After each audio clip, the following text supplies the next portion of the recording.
Sit back, relax, and enjoy the ride. WT is one step away from the Elite Eight.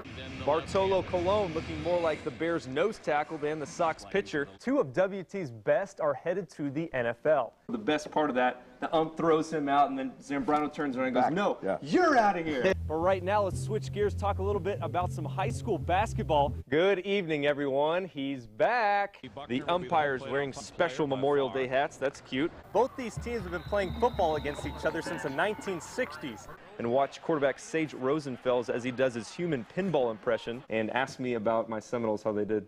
How did your Seminoles do? Well, thank you for asking. They did great. They beat Miami. And then White copies one of my moves. You must have seen me last weekend. This has been the most competitive, most physical, and most exciting series to watch in the second round. You've got Shane Battier's bloody face in Game 1, Derek Fisher's body check and ejection, along with Ron Artest getting elbowed in the neck and his confrontation with Kobe in Game 2. And then in Game 3, we had Yao Ming lost for the rest of the NBA playoffs with a broken foot, and Ron Artest getting ejected once again. It's 20-16 now as Warner hits Fitz once again, and he takes it all the way. Arizona goes up 23-20, and it's over, right?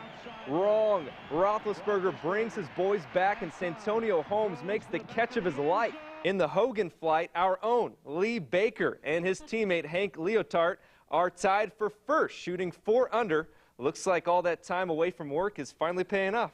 Just kidding, boss. We love you, and I love my job. The boys in blue are working harder and getting stronger for the upcoming season. So cue the Rocky montage music, and let's hear from Tony Romo. And it's T.O., so you know there's a celebration coming. I thought at first he was doing the river dance, but instead he does his Olympic track and field routine. I gave him a 9.0, but the Russian judge only gave him a 7. It's hard to impress the Russians. Good evening, everyone. I'm Brian Wilkerson. Lee Baker is a little under the weather, or he just wanted me to work so he could go home and watch Monday Night Football. And Johnson nearly runs over our photog, Brian Oliver, but Oliver stays in the pocket. Nice play for both Johnson and Oliver. 64 teams are fighting for 1 trophy and 1 honor. The other 63 will have to wait for next year. Congrats to him as well as our own Lee Baker for finishing second in the the senior net at 10 under, with only the kicker to beat, and that's why he's a kicker and not a track star. One of the Panhandle's proudest products, Evander Ziggy Hood,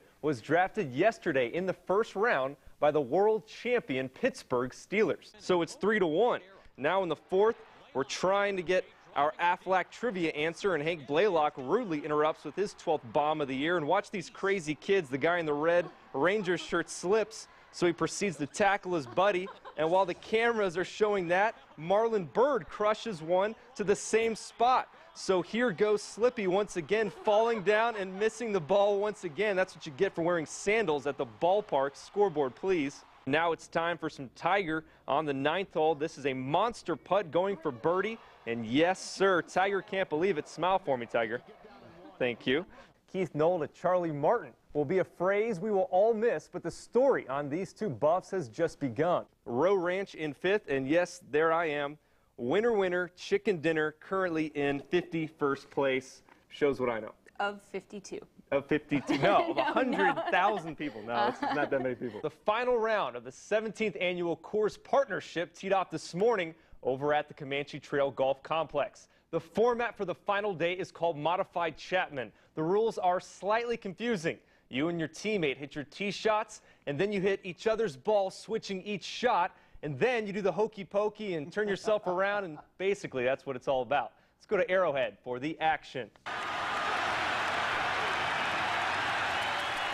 When you think of power pitching, you think of Nolan Ryan.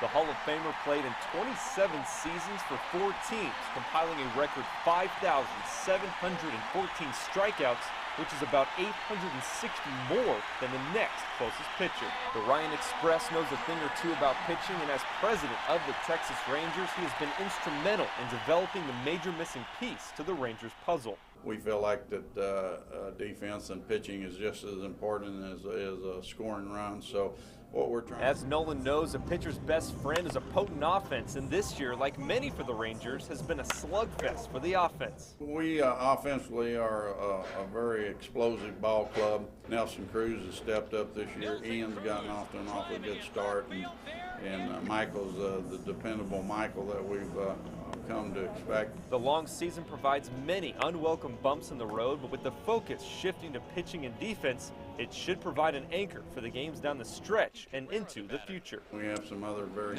talented young pitchers in the system, and so we really feel like that within a short period of time, maybe within less than 2 years, that we're going to have the type of pitching we think is capable of taking us to a World Series. Brian Wilkerson, Pro News 7 Sports. Become the first NFL team to win 6 Super Bowls. Congratulations, but now that they have won more than Dallas, I officially hate the Steelers. Likewise.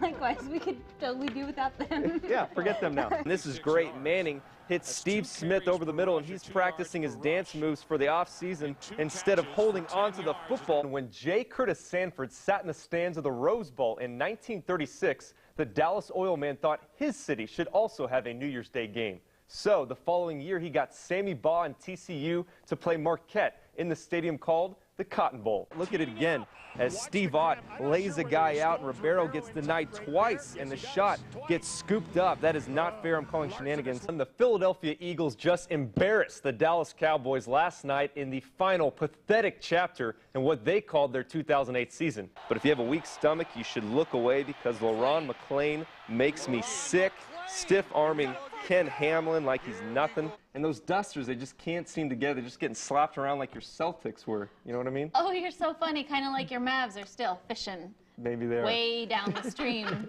Way down the stream. Yeah, he likes that too. Marlon Byrd hitting it to short, and Derek Jeter makes a nice play, but Andrew Jones scores, so in your face, Texas is on top 2-0. And number 1 in our hearts as well as the senior net is our own Lee Baker, and too bad Lee won't see this. He went to bed at 6 so he could wake up for the early bird special. It's the Pittsburgh Steelers squaring off against the Arizona Cardinals. You've got the high-octane offense of Arizona with Kurt Warner, Larry Fitzgerald, and of course, Florida State's Anquan Boldin. But on the other side of the ball, it's the Steel Curtain defense featuring Troy Polamalu, James Harrison, and of course, Florida State's Bryant McFadden.